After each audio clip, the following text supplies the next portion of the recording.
Պաստորկս բարեկամություն։ Իհարկե, եւ ով հայր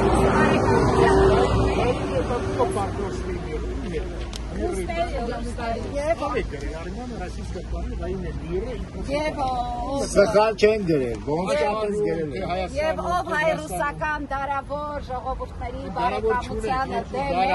նա թուրքական օրակարգ է թելադրում մեր ժողովրդին, որովհետև հայ-ռուսական բարեկամությունը տարիների պատմություն ունի, ճիշտ է, այստեղ Սորոսի վաստակները, այստեղ իրենց մայրերին ծախողները հայրենիք են կծախեն, այստեղ իրենց մայրերին ծախողները, Սորոսի վաստակները հայրենիք շատ հեշտությամբ կծախեն, բայց հայ և ռուս ժողովուրդների բարեկամությունը այն